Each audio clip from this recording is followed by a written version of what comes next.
You know, one of the main reasons why I live the life that I live, moving around for different countries, different cities, it's kind of like the fact that a few years ago I realized there's some countries and some cities where you can take the same amount of money that you maybe would have spent in North America, maybe in Europe, and you've kind of realized there's so many extremely underrated places. And today, I want to explore with you a little bit how it is about Tirana, the capital city of Albania. Today I want to share with you some of my favorite places, gyms, cafes, generally the lifestyle around Tirana, but to break down a little bit how the city is structured. So, the core of it in the middle is this Skanderbeg Square. The heart of the city, the main place, the Skanderbeg Square. So named after the national hero, it's a huge square, people are walking through it. I actually like it because here it's very, very alive. And from that place, you can go into multiple directions, and throughout like 30-40 minute walk, maybe the city is ending. So it's not a big city. I think overall the Tirana area, it's close to 1 million people, but in the city it's obviously a little bit less, but still it feels fairly alive. It's always busy, but it's not a big city. It's very, very walkable. And with that, the first thing you're gonna notice is Tirana doesn't really have like a core, the one place you go to. For everything, the city is very much spread out. You have an area that is a little bit more upscale, if you will, the Bloku area. Okay guys, we're right now in the area of Bloku. Actually, let's say the go-to area if you want to go out for a night out, for restaurants, for cafes. And it's not just, let's say, boutiques and nice restaurants. In terms of that, it feels really different. Even locals say it's like nothing that you can compare to any other place of Tirana. It's not like a big place. It's definitely, it feels very nice and cozy. It's small little side alleys with little shops, and many areas actually look also super residential. It's like, you know, you have a super nice cafe, and right next to it you have like a little bit of a rundown building, but that is also like a little bit of a charm, a little bit of a flair to this. But the other thing that makes it special, and probably one of a kind in the whole world, is the fact that just until like shy of 30 years ago, nobody else could enter this area other than the Communist Party. It was locked out to the public. Only, let's say, people who have connections to the government were able to go here. It was kind of like an elite area. It feels totally different from any other part. What is actually in this area other than cafes and shops? Anything else? Restaurants, just nice hotels. people, like cool people hanging around. Due to its history, and quite recent history, a little bit over 30 years ago, the country was locked in communism. Not many people were coming in, not many people were going out, and also with that, no international brands, or however you want to call it, companies, were allowed to enter the country. And still to this day, while it's obviously now quite international, I'm going to tell in a second actually how the city is very growing in my perception.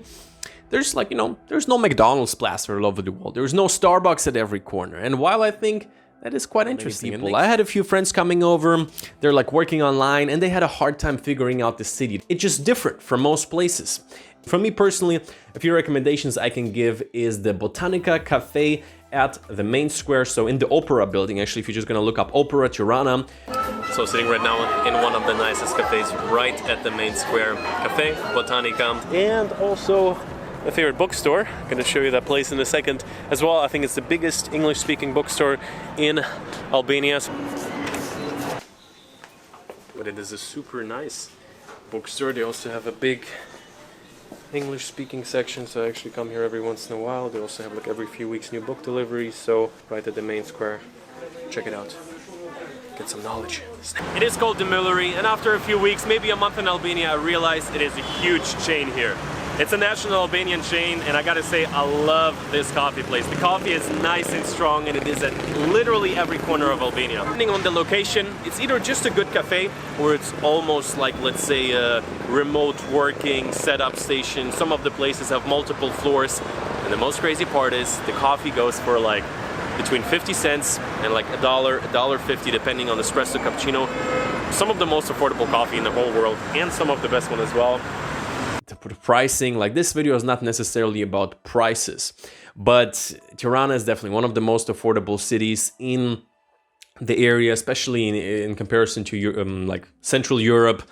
There's also some nature you can escape out to. They have this newly built green park around the city. I think it's called something like the City Park. I've been there actually doing some calisthenics training, so I've been doing that quite a lot. So overall, I would say for spending a few weeks or maybe even a few months as a digital nomad and using Tirana as a base to explore the country, I would say it's a really nice base, and this is what I was doing. Another thing I want to share with you is where to stay. Personally, I would say just orient yourself a little bit around the Skanderbeg Square area. I had, I think, probably a little bit over 10 different Airbnbs I was moving through. If you just go online, you're gonna see what is available for the time frame you're gonna be traveling. There's actually a link in the description where you can get a discount if you don't have an Airbnb account yourself yet. I think it's close to $30, so definitely make sure to check that out. But generally, especially also for this video, a few people were asking me how is it with hostels? Is there some nice places also, let's say, to work? So when I look for hostels, I like to stay at places that are a little bit more expensive, but also offer a little bit more comfort, maybe also have more private rooms. So on the one side to be a little bit more social, maybe meet some people. There I find an option that is actually quite nice. It is called the Art Hostel. It's quite a big building, looks very unique. It's like 15-minute walk into the city center, the Skanderbeg Square. So decent location, and the nice thing is they have a nice kitchen, they have a nice working area on the top of the building, good Wi-Fi, and so with that I definitely can recommend if you're traveling on a budget. And another place that I gotta say, for me, like I really enjoyed my time there was the Vanilla Boutique Hostel. I shot a little 2-minute sequence. Let me give you a tour of that place. Let's go. Vanilla Sky Boutique Hostel. We spent here already 4 days, and I have to say it totally exceeded my expectations. Like, they just set it up a year ago. In the dorm rooms they have 4 beds each, so it's not like, you know, those type of hostels where you have like 10, 16 beds. It's like for an army room. But so far for us, the coolest thing was this over here. So they got the projector. Oh, we're gonna get it back up though. For me, the other awesome part that is kind of like a necessity, that with a kitchen, you literally have everything you might want, more than you need. So far, just like staying here, cooking up a little bit of a breakfast, have been super nice and comfortable. With hostels, sometimes it doesn't really feel homey, you know? You feel like your privacy is a little bit invaded, especially if there's like 16 beds in your room. But here, the thing is, like, it's not a huge place. And I think even at full capacity, it's not gonna be like crazy, super busy. So we got the toilets over here. Whoops, this one's busy.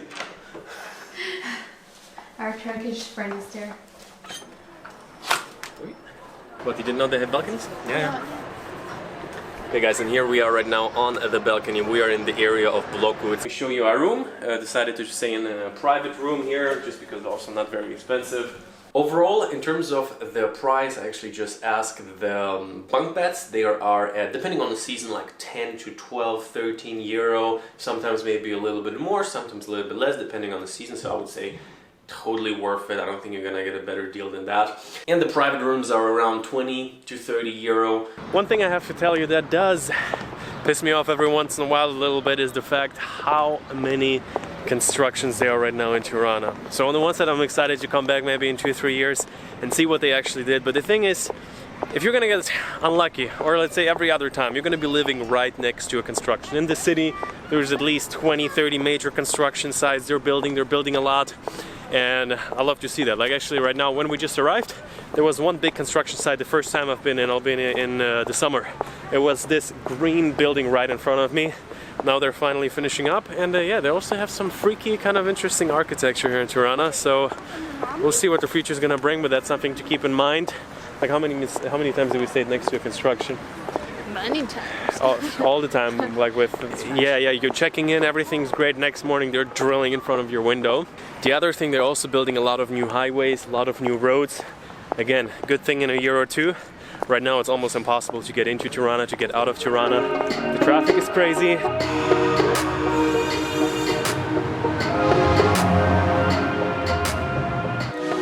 Okay guys, for me personally, a huge part in any city, especially if it's a bigger city, staying for a few weeks, gotta have a good gym. I've been looking around, there's this gym in the city center, some nice small private gyms, but this place is inside of a mall, probably one of the biggest gyms, fully equipped, everything you can need. But not just that, the view out of this place is almost just like a viewpoint, almost like you would have to pay entrance to just have this view.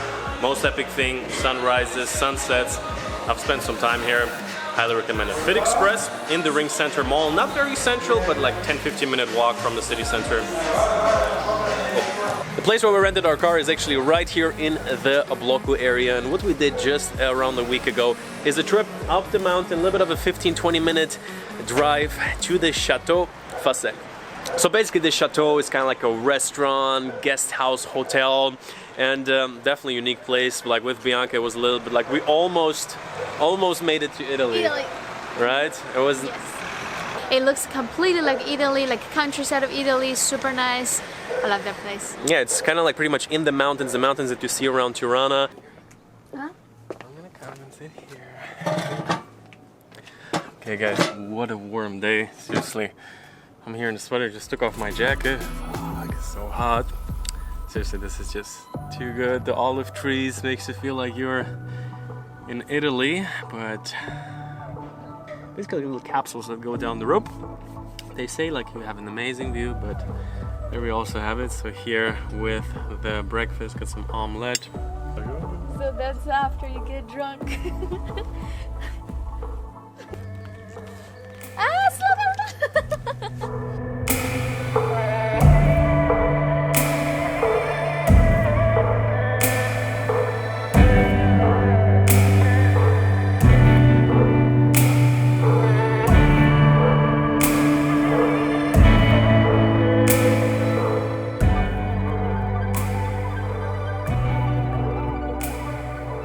That note, that has been living in Tirana for close to 3 months. I hope you enjoyed today's video, got a bit of a better idea. To give you a summary, on the upside, it's a unique city, it's growing, and I'm excited to see where it's going to be going when I'll come back. On the downside, you have to say, in terms of the infrastructure, there's still ways to go.